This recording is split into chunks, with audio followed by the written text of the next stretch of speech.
सामान को इंडिया में इंपोर्ट या एक्सपोर्ट करते हैं उसके ऊपर बात करता है कस्टम एक्ट। तो तुम्हारा कस्टम एक्ट में पढ़ने लायक क्या क्या चीज़ है, एक तो तुम्हारा बेसिक कंसेप्ट होता क्या है वो बताया इसमें और डेफिनेशंस बताए। दूसरा दो ही इंपॉर्टेंट टॉपिक है, वो है टाइप्स ऑफ ड्यूटी और वैल्यूएशन रूल और एसेसेबल वैल्यू कैसे कंप्यूट होता है। ये तीन ही टॉपिक है ड्यूटी कस्टम में तुम्हारे। तो देखो सबसे पहले यहाँ पे बिगनिंग में बताया तुमको कि कस्टम ना गवर्नमेंट का बहुत इंपॉर्टेंट सोर्स ऑफ रेवेन्यू है, बहुत इंपॉर्टेंट रोल प्ले करता है देश के इकोनॉमी में, क्योंकि गवर्नमेंट को इंपोर्ट और एक्सपोर्ट पे बहुत अच्छा खासा कलेक्शन मिलता है। इस पार्ट में उतना कुछ काम का नहीं है, यहाँ भी ये काम का है कि कस्टम का ना दो लॉ लिखा गया। पहला है कस्टम एक्ट 1962 और दूसरा custom tariff act 1975। Customs act में कस्टम या इंपोर्ट या एक्सपोर्ट को लेकर जो लॉ बनाया गया वो मेंशन हुआ, जबकि ये जो टैरिफ एक्ट 1975 है उसमें बताया गया किस रेट पे ड्यूटीज चार्ज होगी। मतलब अगर तुम कपड़ा मंगाओ तो कितना कस्टम ड्यूटी लगेगा, अगर तुम इलेक्ट्रॉनिक सामान मंगाओ तो कितना लगेगा, ये सब बातें यहाँ पर बताई गई। ठीक है, इसके अलावा कस्टम्स में बहुत सारे रूल्स रेगुलेशन पास हुए, जैसे रूल 2007, जैसे कस्टम वैल्यूएशन का रूल 2007, जैसे कस्टम का इंपोर्ट एक्सपोर्ट का गुड्स का रूल 1995। तो उतना डिटेल में पढ़ने का दरकार नहीं है। तो हम लोग पढ़ रहे हैं कस्टम ड्यूटी। तो सबसे पहले पढ़ रहे हैं कस्टम एक्ट 1962 कहाँ कहाँ एप्लीकेबल है, तो पूरे इंडिया में एप्लीकेबल है, मतलब इंक्लूडिंग जम्मू एंड कश्मीर। ठीक है, इट इंक्लूड्स टेरिटोरियल वाटर। हाँ, अब बहुत इंपॉर्टेंट बात है कि ये इंडिया का टेरिटोरियल वाटर को भी कवर करता है। मतलब इंडिया का मैप है वो तो इंडिया है ही, इंडिया का जमीन है वो तो इंडिया है ही, इंडिया के पास तो पूरा समुद्र भी है ना कहीं एक इलाका में, जैसे बे ऑफ बंगाल ये सब। तो वहाँ पानी में भी कहाँ तक इंडिया है। सर यहाँ बताया गया इंडिया का टेरिटोरियल वाटर जो है उसको बोला गया continental shelf exclusive economic zone. ये बताया गया इंडिया 12 नॉटिकल माइल्स तक इंडिया का पार्ट कवर्ड है, और 1 नॉटिकल माइल्स का मतलब 1.15 किलोमीटर होता है, 1.15 माइल्स या 1.85 किलोमीटर। तो समुद्र को ना नॉटिकल माइल्स में मेजर किया जाता है। ठीक है, अब देखो यहाँ पे क्या बताया गया, ये पानी का ब्रेकअप में बहुत कुछ बताया गया था। पहले बोला गया बेस लाइन क्या होता है, तो बोला lower water mark along the coast. वो इंडिया का कोस्टल बॉर्डर है, उसके आसपास जो थोड़ा बहुत पानी है उसको बोला गया base line. Exclusive economic zone, तुमको पता है इंडिया का आसपास जो समुद्र है उसमें बहुत सारा बिजनेस एक्टिविटी होता है, पता है ये बात। इंडिया का समुद्र में बिजनेस एक्टिविटी होता है, जैसे जमीन से क्या बोलते हैं मिनरल ऑयल निकालना, जमीन से पेट्रोलियम प्रोडक्ट निकालना, बहुत सारा बिजनेस एक्टिविटी होता है। वो कहाँ तक अलाउड है, बोला गया बेस लाइन से 200 नॉटिकल माइल्स तक। मतलब 12 नॉटिकल माइल्स तक तो इंडिया का समुद्री वाटर है ही, इसके अलावा 200 नॉटिकल माइल्स तक आगे तक उसको भी इंडिया का ही पार्ट माना गया, जहाँ पे इंडिया का इकोनॉमिक एक्टिविटी हो सकता है। क्योंकि समुद्र में जो मिनरल्स होगा या पेट्रोलियम क्रूड ऑयल होगा वो ऑब्वियस सा बात है ना बेटा, एकदम आसपास तो होगा नहीं, थोड़ा दूर जाके इंटीरियर होगा। तो यानी सर एक्सक्लूसिव इकोनॉमिक जोन किसको माना गया, 200 नॉटिकल माइल्स तक। फिर आया कॉन्टिनेंटल शेल्फ ऑफ इंडिया, यानी India comprises the sea bed and subsoil. जो समुद्र के नीचे भी सी बेड होता है ना, वो भी इंडिया का पार्ट गिना गया। तो दो ही वर्ड याद रखने लायक है, कॉन्टिनेंटल शेल्फ और एक्सक्लूसिव इकोनॉमिक जोन। इसके अलावा यहाँ कुछ काम का बात नहीं है। ये काम का आया इंडियन कस्टम वाटर। यहाँ क्या बोला गया, it means the water extending into the sea up to the limit of exclusive economic zone, जो कहाँ तक है 200 नॉटिकल माइल्स तक ऑफ द टेरिटोरियल वाटर, या फिर जो कॉन्टिनेंटल शेल्फ जिसको बोला गया, वहां तक इंडियन गवर्नमेंट इंडिया का पार्ट माना और बोला गया इसमें जो भी शिप इस एरिया में एंटर कर जाएगा, ये इस एरिया में एंटर किया, वो पार्ट ऑफ इंडिया में एंटर कर गया, लेकिन ड्यूटी लगना चालू होगा जब वो इंडिया का जमीन से जो 12 नॉटिकल माइल्स है ना, मान लो ये लाइन है जो 12 नॉटिकल माइल्स है, इस लाइन को पार कर गया तो मान लेंगे वो इंडिया में एंटर कर चुका है और ड्यूटी लगना चालू हो जाएगा। मतलब ये 200 नॉटिकल माइल्स ठीक है, 12 माइल्स के अंदर आ जाएगा। तो एक एग्जांपल लेते हैं, ये इंडिया का जमीन है, ठीक है, तो यहां तक मान लिया 12 नॉटिकल माइल्स एक लाइन ड्रॉ किया और इसके बाद वो 200 नॉटिकल माइल तक इंडिया का स्पेशल इकोनॉमिक जोन है। ये हो गया 12 नॉटिकल माइल्स, ये हो गया 200 नॉटिकल माइल्स। यहाँ पर भी इंडिया का ही बिजनेस माना जाएगा, यहाँ जो बिजनेस होगा वो इंडिया का बिजनेस माना जाएगा। तो मतलब यहाँ से अगर कोई पेट्रोलियम निकालेगा और इंडिया में भेजेगा तो उस पर ड्यूटी नहीं लगेगा, ठीक है, तो अपना ही माना जाएगा। लेकिन जब कोई फॉरेन से शिप इंडिया में आ रहा होगा, वो अगर ये 12 नॉटिकल माइल वाला लाइन क्रॉस करके अंदर आ गया तो मान लिया जाएगा वो इंडिया में आ चुका है और अब इस पे इंपोर्ट ड्यूटी लगेगी। अब मान लो वो यहाँ आके डूब जाता तो, मेरा बात कंप्लीट हो जाने दो, अब वो ये 12 नॉटिकल माइल में एंटर करने के बाद डूब गया तो भी ड्यूटी देना पड़ेगा। हाँ, इंडिया में एंटर कर चुका ना, तुमको कस्टम ड्यूटी लग गया। अब मान लो इंडिया से कोई शिप जा रहा है बाहर, वो भी अगर ये 12 नॉटिकल माइल लाइन पार कर गया ना तो मान लेंगे एक्सपोर्ट हो गया। तो 12 नॉटिकल माइल से अंदर इंडिया घुस गया तो मान लेंगे इंपोर्ट हो गया, 12 नॉटिकल माइल को पार कर गया मान लेंगे एक्सपोर्ट हो गया। लेकिन ये 200 नॉटिकल माइल तक जो लोग भी इंडिया का बिजनेस चला रहे हैं उन लोगों को ड्यूटी नहीं लगी, ठीक है, क्योंकि रिलायंस और का बहुत बड़ा रिफाइनरी यहीं बैठा हुआ है। तो अब वो लोग तो इंडिया में लेके आएगा ना तेल बना के, तो ऑब्वियस बात है उस पर ड्यूटी नहीं लगेगी। ये फॉरेन से शिप आने वाला बात हो, ठीक है। अब ये 12 के बाद लेके 24 तक, 12 के बाद से लेके ये माना गया इंडिया का भी कस्टम वाटर, मतलब 12 के अंदर आ गया तो इंडिया में आ गया, 12 से निकल गया तो इंडिया के बाहर निकल गया। लेकिन ये जो 24 नॉटिकल माइल वाला लाइन है ना, अगर कोई इसको पार करके अंदर आ गया तो इंडिया का कस्टम जो पुलिस ऑफिसर, जो कस्टम का ऑफिसर लोग हैं, वो लोग शिप को पकड़ के उसका चेकिंग कर सकते हैं। मतलब उनको डाउट लग रहा है कि ये कुछ गड़बड़ करने आ रहा है तो यहाँ तक इंडिया का वो बोला गया कि कस्टम डिपार्टमेंट का भी एरिया माना जाएगा। तो देखो अब हम 3 बात बोल रहे हैं, 200 नॉटिकल माइल में बिजनेस हो वो इंडिया का बिजनेस माना जाएगा, 12 नॉटिकल माइल पार करके अंदर आ गया है बाहर चला गया तो इंपोर्ट एक्सपोर्ट माना जाएगा, और 24 नॉटिकल माइल तक इंडिया का कस्टम डिपार्टमेंट का चेकिंग वेकिंग कॉन्फिगरेशन सब चल सकता। मगर लगता है कि कोई गड़बड़ करा तो पकड़ सकते, ठीक है। इतना ही काम का बात यहाँ था, यहाँ कुछ काम का बात नहीं। अब आता है चार्जेबिलिटी। सर कितना ड्यूटी लगेगा और कब कब लगेगा? तो जब 12 नॉटिकल माइल से एंटर कर गया अंदर तो ड्यूटी लगेगा, 12 नॉटिकल माइल को पार कर गया तो ड्यूटी लगेगा, ठीक है।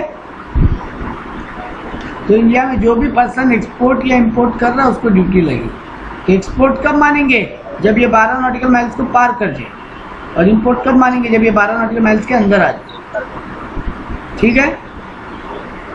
अब एक और इम्पोर्टेंट डेफिनेशन है जिसका नाम है गुड्स। सर गुड्स में क्या क्या आ गया? सर गुड्स में आ गया वेसल, एयरक्राफ्ट, व्हीकल भी गुड्स ही माना जाएगा। उनके अंदर जो सामान है वो भी गुड्स माना जाएगा। वहाँ पे अगर कोई करेंसी या कोई रुपया है वो भी गुड्स माना जाएगा। यानी any kind of movable property को गुड्स माना जाएगा, ठीक है।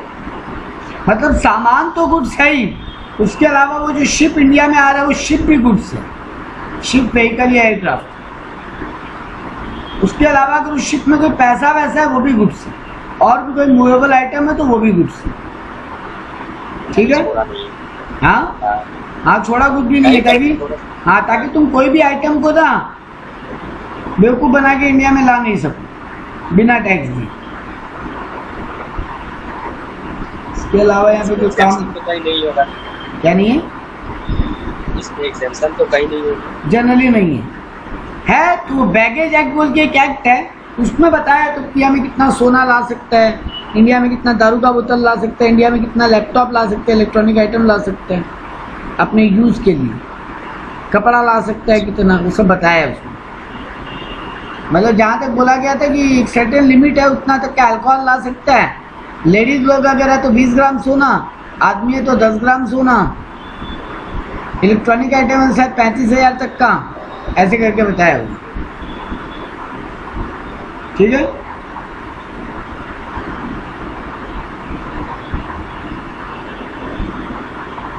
यहाँ पर कुछ काम का नहीं है। एक डेफिनेशन है goods clear for home consumption और एक होता है goods clear for warehousing. देखो एक कहानी सुनना मेरा बात, जब फॉरेन से माल इंडिया में आता है तो जो वो व्हीकल या वेसल आता है ना, उसका जो कैप्टन होता है यानी incharge of the ship, incharge of ship, हाँ, वो एक डॉक्यूमेंट फाइल करता है इंडिया में एंटर करने के पहले बिफोर एंटरिंग, वो एक डॉक्यूमेंट फाइल करता है, import general manifest, IGM, import general manifest, ये फाइल करता है। जब वो ये फाइल कर देता है उसके बाद इंडिया में उसको एंट्री करने का परमिशन मिलता है। ठीक है, ये ऑनलाइन फाइल होता है। ये फाइल करने के बाद जब शिप आके एकदम कस्टम बॉर्डर उस पर खड़ा हो जाता है किनारे पे, तब जो ये जो इंडिया में प्रॉपर ऑफिसर होता है या IGM, वो प्रॉपर ऑफिसर को फाइल करेगा। तो इंडिया में जो कस्टम डिपार्टमेंट का ऑफिसर होता है उसको प्रॉपर ऑफिसर बोलते हैं, वो फाइल करता है बिल एंट्री इनवर्ड, मतलब वो चेकिंग करके हाँ बोल देता है। जब वो एंट्री इनवर्ड फाइल कर देता है तब शिप का अनलोडिंग होता है, मतलब तब शिप खाली होना स्टार्ट होता है। अब अगर तुमको घर लेके जाना है सामान, तुम्हारा सामान आया है शिप में, तुमको अगर घर लेके जाना है तो तुमको white bill of entry file करना पड़ता है। और अगर तुमको लग रहा है अभी हम ड्यूटी नहीं दे सकते, अभी मेरे पैसा नहीं है, तो तुम कस्टम के वेयर हाउस में रखवा दो उसको, तो उसके लिए तुमको yellow bill of entry file करना पड़ेगा। हाँ, येलो बिल ऑफ एंट्री। तो सर सिंपल सा बात है, कस्टम का जो इंचार्ज है, शिप का जो इंचार्ज है सॉरी, वो IGM फाइल करते हैं, import general manifest, proper officer को, प्रॉपर ऑफिसर फिर एंट्री इनवर्ट देता है, तब शिप को इंडिया में अलाउ किया जाता है। उसके बाद शिप अनलोडिंग होता है और कस्टम के वहाँ पे रख दिया जाता है। अब अगर तुम तुरंत ड्यूटी दे के माल ले जाना चाहते हो तो white bill of entry file कर दो, और तुमको लगता है ड्यूटी के लिए पैसा नहीं है तो कस्टम के वेयर हाउस में माल रखवा दो, उस वेयर हाउसिंग के लिए तुमको येलो बिल फाइल करना पड़ेगा। अब येलो बिल फाइल करने के 1 साल के अंदर अंदर ड्यूटी और वो जो भाड़ा है वेयर हाउस का दोनों दे के वापस वाइट बिल फाइल करो और गुड्स को घर ले जा सकते। ठीक है, वाइट बिल घर ले जाने का है, घर फैक्ट्री गोडाउन जहाँ भी ले जाना चाहते हो उसको होम कंजम्पशन बोलते हैं। होम कंजम्पशन माने तुम कस्टम के वेयर हाउस से निकाल के लेके जा रहे हो, अब घर लेके जा रहे हो तो घर ले जाओ, अगर क्या बोलते हैं वेयर हाउस में ले जाना तो वेयर हाउस ले जाओ, ऑफिस ले जाना, शोरूम ले जाना, जहाँ ले जाना। ठीक, जो बताया है येलो बिल का जो रखेगा इसकी तरह ना, तो 1 साल तक रखेगा, मैक्सिमम 1 साल तक रखने देगा, उससे ज़्यादा नहीं रखने देगा। हाँ, वही मैक्सिमम। उसके बाद ड्यूटी पे करो और भाड़ा दो और ले जाओ।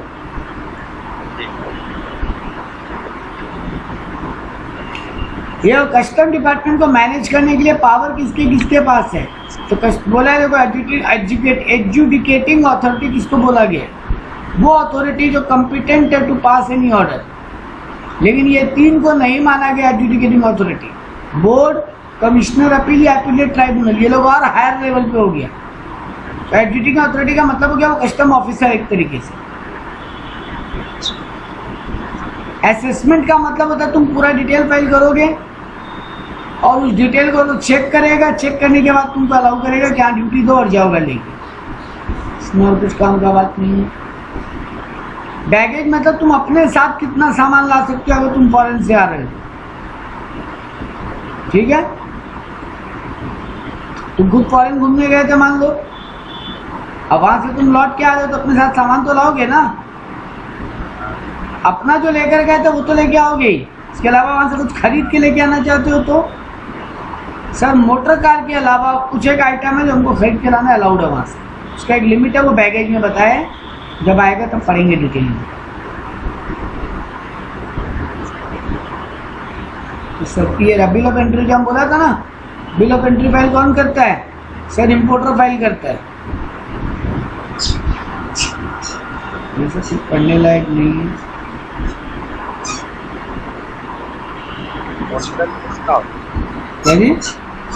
कोस्टल गुड्स का मतलब बताया है कि वो goods other than imported, foreign से नहीं मंगाया है, वो वेसल में ही रहता है। एक इंडिया का पोर्ट से तुम दूसरा पोर्ट तक लेके गए, मान लो तुम्हारा बे ऑफ विशाखापट्टनम पोस्ट पे माल था, अब तुम उसको कोलकाता पोर्ट पे लेके आए। शिप फॉरेन से एक शिप आया, वो विशाखापट्टनम पोर्ट पे रुका, वहां से उसको कुछ गुड्स चलाया गया जो कोलकाता कस्टम पोर्ट पे लेके गया। तो इंडिया का एक वन पोर्ट से दूसरा पोर्ट में माल जा रहा है। कन्वेंस का मतलब बताया वेसल, एयरक्राफ्ट या कोई भी व्हीकल, मतलब तुम पानी से आओ तो वेसल, हवा से आओ तो एयरक्राफ्ट और जमीन से आओ तो व्हीकल। ये सब पढ़ने लायक कुछ नहीं होता। ये देखो हम तुमको क्या बोला था, जब व्हीकल अराइव करेगा इंडिया में क्या फाइल होगा? सबसे पहले इंपोर्ट जनरल मैनिफेस्ट। तो देखो अराइवल मैनिफेस्ट है, जिसको इंपोर्ट मैनिफेस्ट भी बोलते हैं, उसको फाइल किया जाएगा। कौन फाइल करेगा? शिप का कप्तान। हाँ, ये खाली वेसल और एयरक्राफ्ट में। अगर जमीन से आ रहे हो तो खाली इंपोर्ट का रिपोर्ट फाइल करना पड़ता है, इसमें और कुछ काम का नहीं है। पर्सन इंचार्ज का मतलब ये होता है जो भी वो आ रहा है ना फॉरेन से, शिप, व्हीकल या एयरक्राफ्ट, उसका कोई तो मास्टर होगा ना। तो जैसे वेसल के केस में बोलते हैं master of the vessel, aircraft के केस में बोलते हैं पायलट या कमांडर, रेलवे ट्रेन के केस में बोलते हैं कंडक्टर या गार्ड, अगर नॉर्मल कोई कन्वेंस आ रहा है तो ड्राइवर। तो ये लोग हो गए पर्सन इंचार्ज। तो ये लोग को वो डॉक्यूमेंट फाइल करना पड़ेगा पहले। प्रोहिबिटेड गुड्स पढ़ने लायक नहीं है, स्टोर में कुछ नहीं है।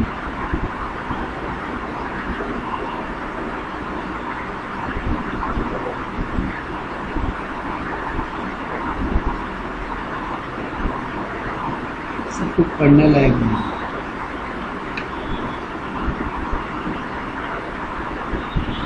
हाँ, एक बड़ा अच्छा पॉइंट है, determination of duty where goods consist of article liable to different rates. अगर तुम्हारे एक वेसल में बहुत सारा सामान है और हर सामान पे अलग अलग ड्यूटी है।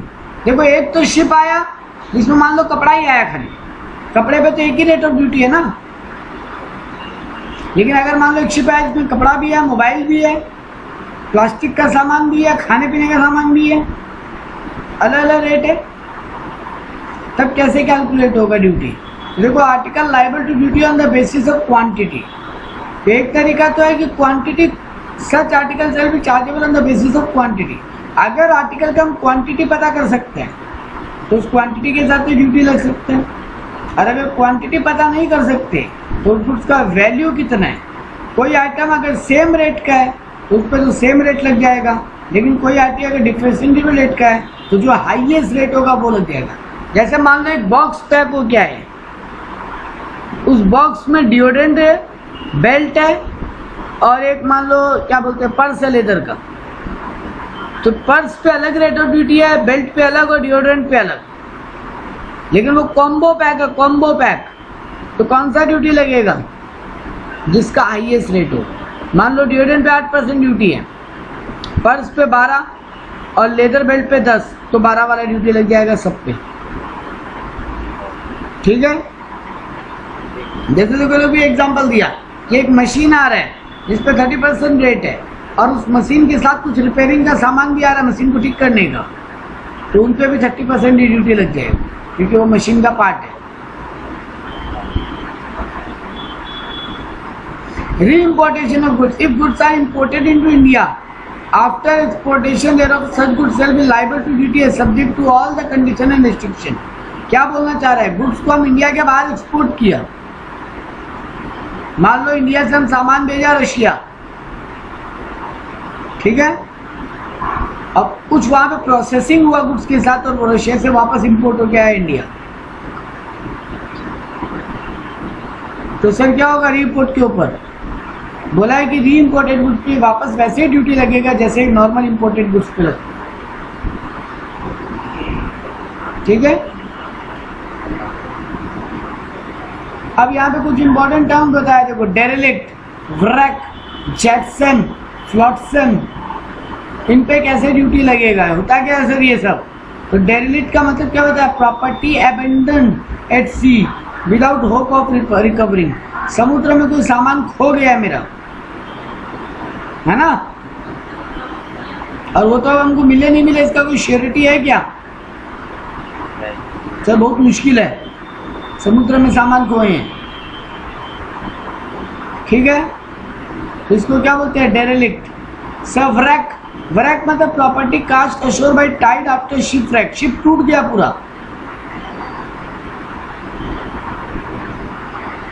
सॉरी पहला मैं बोला था अबेंडन, प्रॉपर्टी कस्टम डिपार्टमेंट वाला पकड़ लिए, अबेंडन मतलब प्रॉपर्टी कस्टम डिपार्टमेंट वाला पकड़ लिए, और यहाँ बोल रहा है वो शिप टूट गया और सामान वहां बह गया, या फिर goods cast into the ship और lighten then the ship to prevent it from sinking.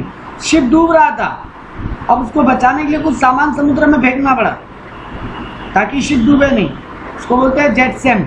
और फ्लोटसम मतलब goods separated from ship for some peril which continue to float on the sea. कई बार क्या होता है, बहुत सारा सामान है जो पानी में तैरते तैरते भी लाया जाता है, तो अगर तुम वैसे ला रहे हो मतलब तुम ये सब तरीके से सामान आ रहा था तुम्हारा, तो इस पे कैसे ड्यूटी कैलकुलेट होगा, कैसे ड्यूटी लगेगा? अगर प्रॉपर ऑफिसर ये सेटिस्फाई होता है कि ये गुड्स रिकवर नहीं हो सकता तो इन पे ड्यूटी नहीं लेगा, लेकिन अगर ऐसा कोई सामान तुम्हारे शिप में था और अब पानी में है, तो कस्टम डिपार्टमेंट को लगता है ये सामान तुम कैसे भी बाद में रिकवर कर लेगा, तो फिर तुमको अभी ड्यूटी देना पड़ेगा इसकी, ठीक है, देना होगा। हाँ एकदम। आखिरी एक टॉपिक इसी टाइप का जिसमें बोला गया custom duty not leviable in certain cases.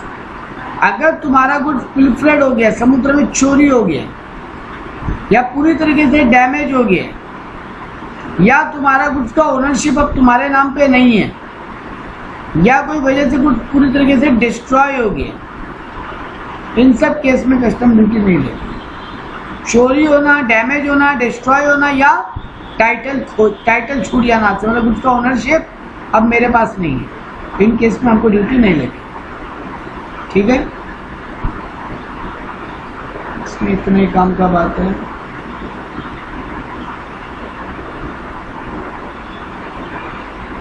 Abetment of duty on damage और डिटेरियोरेटिव, ऊपर वाली बात बोला है, लेकिन कैलकुलेट करने का तरीका डैमेज गुड्स में कहानी बोला, ठीक है। देखो सर ऊपर 3 तरीके से बोला जहां ड्यूटी नहीं लगेगा, चोरी होना, डिस्ट्रॉय हो जाना, या टाइटल हाथ से चला जाना। सर यहाँ तो गुड्स देखा जाए तो यहाँ से पूरा ही खत्म हो चुका है आपके हाथ से, लेकिन डैमेज गुड्स का मतलब क्या होता है? पूरी तरीके से खत्म कि थोड़ा बहुत उसका औकात है अभी? बोलो।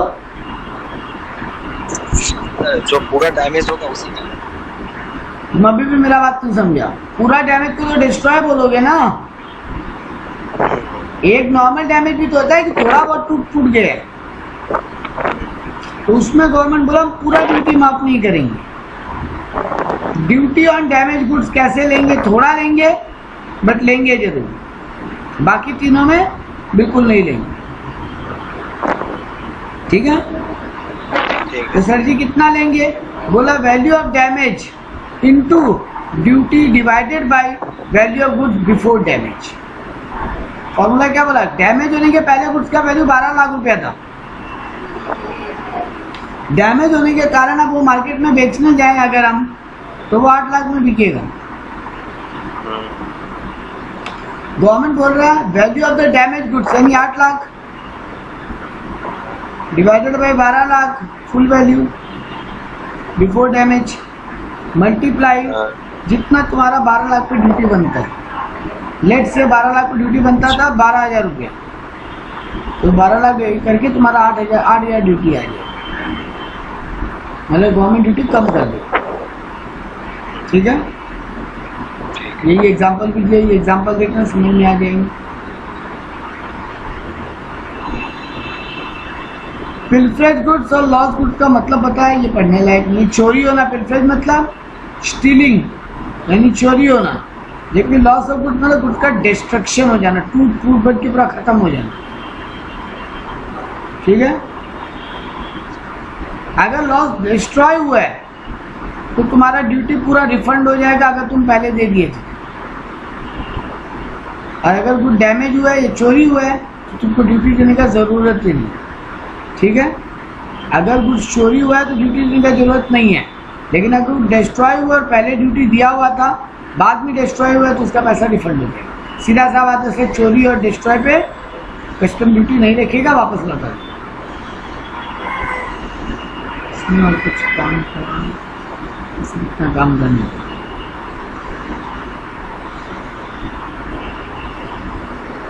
एग्जम्पशन फ्रॉम कस्टम ड्यूटी, कब कब कस्टम ड्यूटी से तुमको एग्जम्पशन मिलेगा? तुम पहले ही बोला था हमको सर जनरली कस्टम ड्यूटी सब पे ही लगता होगा, कोई एग्जम्पशन नहीं होता होगा,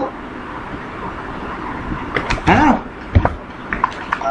लेकिन सर कभी कभी ऐसा है जहाँ पे आपको कस्टम ड्यूटी से एग्जम्पशन है। कब कब? अगर सेंट्रल गवर्नमेंट नोटिफाई कर दिया ऑफिशियल गैजेट में कि ये क्लास ऑफ गुड्स है, ये टाइप ऑफ गुड्स के ऊपर ड्यूटी नहीं है, तो फिर नहीं लगेगा। ठीक है, या फिर पहले पेमेंट ऑफ ड्यूटी तुम कर चुका और अब गवर्नमेंट एग्जम्पशन दे रहा है तो तुम्हारा पैसा वापस कर दिया। मतलब सीधा सा बात है, सेंट्रल गवर्नमेंट अगर बोल दे तो फिर नहीं लगेगा, सेंट्रल गवर्नमेंट नहीं बोले तो लग जाए।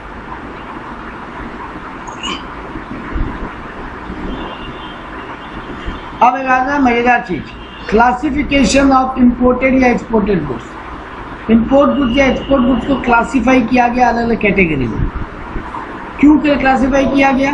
ताकि उसका रेट इजीली समझा जा सके, किस गुड्स को छूट देना है किसको नहीं देना है समझा जा सके, किस गुड्स पे एक्स्ट्रा ड्यूटी लगाना है वो भी समझा जा सके, और किस गुड्स पे कम्प्लीटली रिस्ट्रिक्शन लगाना है वो भी समझा जा सके। तो गवर्नमेंट क्या किया, कस्टम टैरिफ एक्ट 1925 जो बनाया उसको दो शेड्यूल में डिवाइड किया, फर्स्ट शेड्यूल और सेकेंड शेड्यूल। फर्स्ट शेड्यूल का कवर्ड गुड्स पे इंपोर्ट ड्यूटी लगेगा। ठीक है, जिसमें 28(1) सेक्शन रखा गया, covers goods liable for import duty, और सेकेंड शेड्यूल में रखा गया goods liable for export duty. मतलब गवर्नमेंट को लिस्ट बनाए, फर्स्ट शेड्यूल लिस्ट में लिखा किन किन गुड्स पे इंपोर्ट ड्यूटी लगेगा, और सेकेंड शेड्यूल में लिस्ट बनाए किस किस गुड्स पे इंपोर्ट ड्यूटी एक्सपोर्ट ड्यूटी लगेगा। तो देखो यहाँ पे बताया है, the first schedule contain description of goods chargeable to import duty. It specifies the nomenclature that is based on एक कंपनी कोड दिया हर प्रोडक्ट। उस प्रोडक्ट को क्या बोला? HSN code, harmonise commodity description. तुम्हारा तुम फुल फॉर्म छोड़ो, तुम ये याद रखो गवर्नमेंट क्या उस प्रोडक्ट को HSN कोड दिया। ठीक है, उन कोड में, उन कोड के हिसाब से तुम्हारा गुड्स को तुमको सर्च करना पड़ता है ऑनलाइन। मान लो अब हम रबर बैंड मंगवा रहे हैं फॉरेन से, ठीक है, मान लो हम चाइना से रबर बैंड मंगवा रहे हैं, तो हमको चेक करना पड़ेगा उस रबर बैंड का कोड क्या है, और उसको जाके कस्टम वेबसाइट पे डाल के देखना पड़ेगा कि उस पर कितना रेट ऑफ ड्यूटी है। तो गवर्नमेंट इसका शेड्यूल बना के रखा है, उस शेड्यूल में टाइप करो तुमको डिटेल मिल जाएगी। ये जनरली 6 डिजिट या 4 डिजिट, 6 डिजिट या 8 डिजिट का कोड होता है। ठीक है, वैसे सेकंड शेड्यूल में भी लिस्ट बना के रखा है। मतलब सर हम रेट ढूंढेंगे कैसे? हम पहले ऑर्डर देंगे, बाद में कस्टम डिपार्टमेंट में जाके थोड़ी रेट पूछेंगे। अब तो सामान आ जाएगा, अब कैसे? अब तुमको लग रहा नहीं बहुत ज़्यादा ड्यूटी है, नहीं देंगे हम तो, इतना नहीं चाहिए हमको ये सामान। तो भैया मंगवाने के पहले या बेचने के पहले गवर्नमेंट के इस लिस्ट पे जाओ, हर प्रोडक्ट का HSN कोड है, वो कोड मारो और चेक कर लो कितना रेट ऑफ ड्यूटी। ठीक है, क्लियर है बात? आज यहाँ पे रोकेंगे, नेक्स्ट क्लास में इंपॉर्टेंट टॉपिक चालू होगा। ये तो ज्ञानबाजी था, इस ज्ञानबाजी से क्वेश्चन नहीं आते, आएगा 4-5 नंबर का। अब आता है कस्टम ड्यूटीज में कितना टाइप्स ऑफ ड्यूटीज है। ये सबसे इम्पोर्टेंट पार्ट होगा। कितना तुम्हारा टोटल पेज का कस्टम ड्यूटी देखना, तो लास्ट पेज क्या लिखा हुआ है?